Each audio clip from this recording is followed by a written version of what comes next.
नमस्कार दोस्तों, स्वागत है आप सभी का एकाक्ष ट्यूटोरियल्स पर। मैं हूं गौरव। फ्रेंड्स, इस वीडियो में हम सामान्य अध्ययन की क्विज को करेंगे, जिसमें कि महत्वपूर्ण प्रश्न हम देखेंगे सामान्य अध्ययन के। इस वीडियो में 25 प्रश्न हैं। प्रश्न के बाद लगभग 5 से 10 सेकंड का समय मैं आप सभी को दूंगा, जिसमें कि आप उस प्रश्न का सही उत्तर सोचिए क्या हो सकता है। उसके बाद स्क्रीन पर मैं आपको उस प्रश्न का सही उत्तर बताऊंगा। आप में से जिन भी अभ्यर्थियों ने उत्तर प्रदेश विधान परिषद सचिवालय में जो वैकेंसी आई है आरओ के लिए, उनका फॉर्म भरा हुआ है, उसके लिए वीडियो महत्वपूर्ण है। या आगे लोअर पीसीएस मेंस की जो परीक्षा होनी है उसके लिए महत्वपूर्ण है। आरओ मेंस 2016 के लिए ये प्रश्न महत्वपूर्ण है। इस वीडियो के माध्यम से आप बिना विकल्पों के अपनी सामान्य अध्ययन की तैयारी को परख सकते हैं कि आपकी तैयारी कितनी अच्छी है। बिना विकल्प देखे, बिना विकल्पों के आपको प्रश्नों के सही उत्तर याद हैं अथवा नहीं है। तो यदि आपको वीडियो पसंद आए तो वीडियो को शेयर कीजिएगा, एकाक्ष ट्यूटोरियल्स को सब्सक्राइब कीजिए। तो चलिए वीडियो को शुरू करते हैं। पहला प्रश्न हमारा है आज का, दूर संचार के लिए कौन सी तरंगें प्रयुक्त की जाती हैं? इसका सही उत्तर क्या हो सकता है, सोचिए। तरंगें जैसा कि आप जानते हैं, एक्स रेज, इंफ्रारेड रेज, जिनको अवरक्त तरंग भी कहते हैं, माइक्रोवेव तरंग, तो इन सभी में से कौन सी तरंगें दूरसंचार में प्रयुक्त होती हैं? तो इसका सही आंसर है माइक्रोवेव तरंगें। कौन सी तरंगें? माइक्रोवेव। ओके। अगला प्रश्न, क्वेश्चन नंबर 2, फ्यूज में प्रयुक्त होने वाली धातु की क्या विशेषता होती है? तो जो फ्यूज होता है, वो हम जानते हैं उसका जो तार होता है वो टंगस्टन धातु का बना होता है। टंगस्टन धातु का क्यों बना होता है? क्योंकि फ्यूज का जो तार बनाया जाता है वो निम्न गलनांक का बनाया जाता है। उसका गलनांक क्या होना चाहिए? निम्न। तो इसका सही उत्तर होगा निम्न गलनांक एवं उच्च प्रतिरोधक क्षमता, जिससे कि जो डिवाइस है, जो इलेक्ट्रॉनिक डिवाइस है, वो खराब ना हो। फ्यूज खराब हो जाता है लेकिन डिवाइस जो है वो बच जाती है, वो सुरक्षित रहती है। उसका गलनांक जो है निम्न होता है। जो फ्यूज का तार होता है, जिस धातु का बना होता है, उसका गलनांक जो है वो निम्न होना चाहिए और प्रतिरोधक क्षमता उसकी हाई होनी चाहिए। ओके। अगला प्रश्न, क्वेश्चन नंबर 3, सर्वाधिक जैव विविधता किस क्षेत्र में पाई जाती है? इस प्रश्न को इस तरह से भी पूछ सकते हैं कि सर्वाधिक जैव विविधता किस प्रकार के वनों में पाई जाती है। ओके। तो इसका सही उत्तर क्या हो सकता है? क्या होगा? इसका सही उत्तर होगा उष्णकटिबंधीय वर्षा वन। इन क्षेत्रों में जैव विविधता अधिक होती है। जैसा कि आपको पता होना चाहिए कि जो अमेजन के वन हैं अमेरिका में, वो उष्णकटिबंधीय वर्षा वनों के अंतर्गत आते हैं और वहां पर विश्व की सर्वाधिक प्रजातियां भी इसीलिए पाई जाती हैं। ओके। और उसको जैव विविधता का भंडार भी कहा जाता है। अगला प्रश्न देखते हैं हम, क्वेश्चन नंबर 4, जैव विविधता किन अक्षांशों में अधिक पाई जाती है? किन अक्षांशों में? तो हमें पता है कि ध्रुवों में बर्फ अधिकतम होती है। तो ध्रुवों से जब हम भूमध्य रेखा की ओर बढ़ते हैं, निम्न अक्षांश की ओर, तब जो है जैव विविधता अधिक पाई जाती है। वहां पर जो है सर्वाधिक प्रजातियां भी पाई जाती हैं। तो इसका आंसर होगा निम्न अक्षांशों में अधिक पाई जाती है जैव विविधता। क्वेश्चन नंबर 5, जैन धर्म के अंतर्गत दिगंबर संप्रदाय के अनुयायी किसके शिष्य थे? तो जैन धर्म विचारों में भिन्नता होने के कारण दो समूहों में विभक्त हो गया था, श्वेतांबर और दिगंबर संप्रदाय में। तो दिगंबर संप्रदाय के अनुयायी किसके शिष्य थे? भद्रबाहु। किसके? भद्रबाहु के। क्वेश्चन नंबर 6, किस संधि के साथ प्रथम आंग्ल मराठा युद्ध समाप्त हुआ?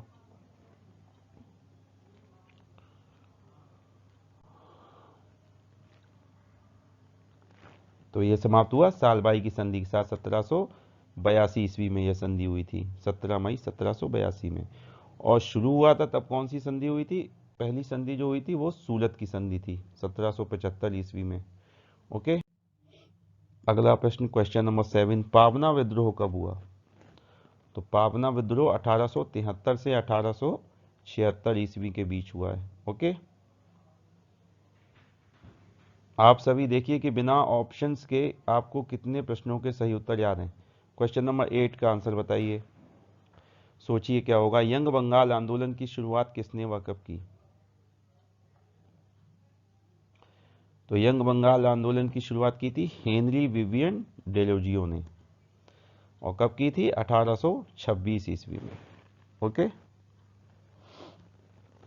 ये हिंदू कॉलेज जो कलकत्ता में है उसमें एक शिक्षक थे, डेलोजियो। ओके, नेक्स्ट क्वेश्चन नंबर 9, राष्ट्रीय आंदोलन के द्वितीय चरण का काल क्या था? तो राष्ट्रीय आंदोलन के द्वितीय, भारतीय राष्ट्रीय आंदोलन जो है 3 चरणों में विभाजित किया जाता है। तो उसमें द्वितीय चरण जो था वो 1905 से 1919 ईस्वी तक। ओके, कहीं कहीं पर 1918 ईस्वी भी दिया हुआ है। ओके, अगला प्रश्न question number 10, Ramsar convention Bharat में कब लागू हुआ? तो देखिए, रामसर कन्वेंशन ये इसको जाना जाता है रामसर आर्द्र भूमि समझौते के नाम से, रामसर कन्वेंशन ऑन वेटलैंड्स। तो ये 1971 में विभिन्न देशों ने इस पर हस्ताक्षर किए थे ईरान के रामसर शहर में, इसलिए इसका नाम रामसर कन्वेंशन है। तो भारत में ये कब लागू हुआ? 1 फरवरी 1982 ईस्वी में। ओके, क्वेश्चन नंबर 11, प्रायद्वीपीय भारत का सर्वोच्च शिखर कौन सा है?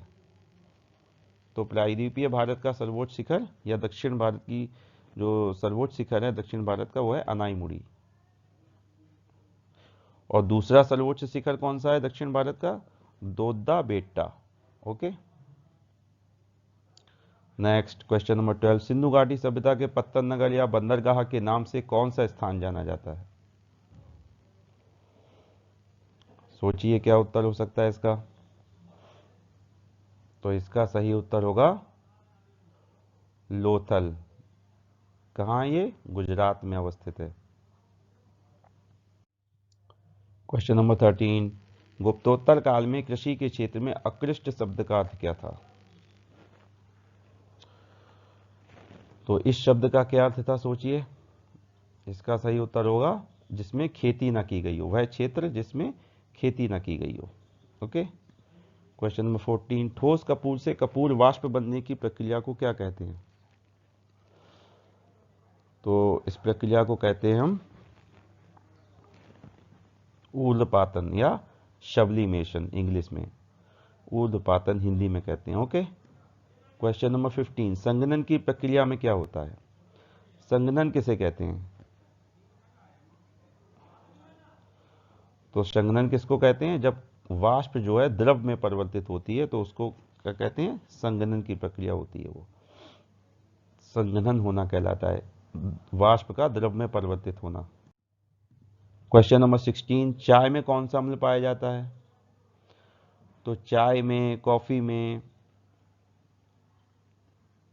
टैनिक एसिड, टैनिक अम्ल, स्ट्रॉबेरीज में भी ये पाया जाता है, अन्य कई पदार्थों में पाया जाता है। ओके, क्वेश्चन नंबर 17, पृथ्वी पर सर्वाधिक मात्रा में पाई जाने वाली धातु कौन सी है?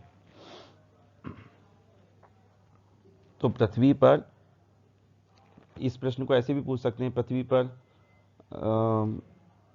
सर्वाधिक मात्रा में पाए जाने वाला धातु कौन सी है? तो सर्वाधिक मात्रा में जो धातु पाई जाती है वो है एल्युमिनियम। इसको कह सकते हैं तत्व कौन सा है यदि ये पूछे, तो तत्व में आंसर एल्युमिनियम नहीं होगा, लेकिन ठीक है, तो ऑक्सीजन जो है आंसर होगा हमारा। यहां पर धातु पूछी जा रही है इसलिए एल्युमिनियम आंसर है। ओके, अगला क्वेश्चन नंबर 18, सबसे कम घनत्व किस धातु का होता है? या इस तरह से पूछ सकते हैं कि सबसे कम घनत्व वाला ठोस पदार्थ का नाम बताइए, ठोस पदार्थ का, या धातु के रूप में भी प्रश्न पूछ सकते हैं। तो इसका सही आंसर सोचिए क्या होगा। इसका सही आंसर है लिथियम। क्या आंसर है? लिथियम। ओके, क्वेश्चन नंबर 19, भारतीय संविधान के किस अनुच्छेद के अंतर्गत उच्चतम न्यायालय को न्यायिक पुनर्विलोकन की शक्ति प्राप्त है? तो यह शक्ति प्राप्त है, क्या आंसर होगा इसका? अनुच्छेद 137, 137। Okay, next question, question number 20, 15वें वित्त आयोग की सिफारिशें किस समयावधि के लिए मान्य होंगी? तो यह मान्य होंगी किस अवधि के लिए? 2020 से 2025, 1 अप्रैल 2020 से 31 मार्च 2025 के लिए। अगला प्रश्न, भारतीय संविधान की चौथी अनुसूची में क्या प्रावधान किया गया है? किस क्षेत्र से संबंधित प्रावधान है, बताइए। सोचिए क्या उत्तर होगा इसका। तो इसका सही उत्तर है, चौथी अनुसूची में राज्यसभा में स्थानों के आवंटन के संबंध में प्रावधान है कि किसी राज्य से या संघशासित क्षेत्र से कितनी सीटें जो है राज्यसभा में आवंटित होंगी। क्वेश्चन नंबर 22, किस अनुच्छेद के अंतर्गत लोकसभा अध्यक्ष सदन में मत बराबर होने की स्थिति में निर्णायक मत देता है? गतिरोध होने पर सदन में मत जो है यदि बराबर हो जाए तो गतिरोध उत्पन्न हो जाता है। तो किस अनुच्छेद के तहत ये लोकसभा अध्यक्ष को अधिकार है? तो इसका आंसर है अनुच्छेद 100 के भाग 1 के तहत। Okay, next question number 23, Indira Gandhi नहर किस बांध से निकलती है? बताइए, सोचिए इसका आंसर क्या होगा। तो इसका सही आंसर होगा हरिके बांध। कौन सा बांध है? हरिके बांध। ओके, इसके बाद अगला प्रश्न, क्वेश्चन नंबर 24, अभ्रक किस प्रकार का खनिज है? बताइए। अभ्रक, तो अभ्रक आधात्विक खनिज है। कैसा खनिज है? आधात्विक, ये एक धातु नहीं है। ठीक है, और आज का अंतिम प्रश्न है, भारत की सबसे लंबी सड़क सुरंग का नाम क्या है? तो भारत की सबसे लंबी सड़क सुरंग कौन सी है? लॉन्गेस्ट रोड टनल भारत की, तो उसका नाम है चेनानी नाशरी। यह जम्मू कश्मीर के ऊधमपुर जिले में है। कश्मीर के ऊधमपुर जिले में 2017 में इसका उद्घाटन किया गया था। ओके, तो इस तरह से ये 25 प्रश्न पूरे हुए। उम्मीद करता हूँ आप सभी को इससे लाभ होगा। इससे आप अपनी सामान्य अध्ययन की वास्तविक तैयारी को परख सकते हैं। तो यदि वीडियो पसंद आया हो तो इसको शेयर कीजिएगा और एकाक्ष ट्यूटोरियल्स को सब्सक्राइब कीजिए। तो मिलते हैं हम अगले वीडियो में, तब तक के लिए धन्यवाद।